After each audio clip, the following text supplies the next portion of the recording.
నమస్తే. సో చిన్న తిరుపతి అయితే వెళ్ళి వద్దాం రండి. ఆ వెంకటేశ్వరుని అయితే దర్శించుకుందాం. ఫస్ట్ మనం తిరుపతి వెళ్ళగానే మనకి కనిపించేది గోశాల.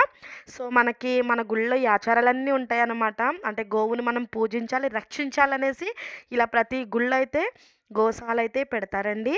నిజంగా మన ఆ కలియుగ వెంకటేశ్వరుడు, కలియుగ దైవం శ్రీ వెంకటేశ్వర స్వామి. ఆయనని నమ్ముకున్న వాళ్ళకి ఎప్పుడు కూడా బాధలనేవి ఉండవండి. నిత్యం తోడుగా ఉంటాడు. సో, ఆయన ఎప్పుడు కూడా నిలబడే ఉంటాడు. మనకి ఆపద ఉంది శ్రీనివాస అని తలుచుకోగానే ఆయన మనకి వచ్చేస్తారనమాట. ఆ మహానుభావుడిని దివ్య దర్శనం చేసుకోగానే చాలా మనసుకి హ్యాపీ అనిపించిందండి. ఎందుకంటే ఎప్పుడు వెళ్ళినా కొంచెం రష్‌గా ఉంటుంది. సో, ఈసారైతే కొంచెం మధ్యాహ్నం టైంలో వెళ్ళాం.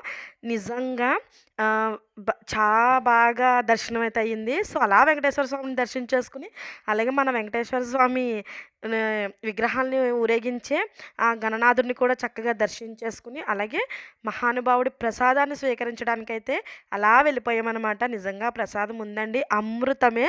సో, దాని ముందు మనకి ఏది కూడా పనిచేయదు. సో, మీరు కూడా చింతృప్తి మధ్యన వెళ్లారా? సో, నేనైతే ఈ మధ్యన వెళ్ళాను.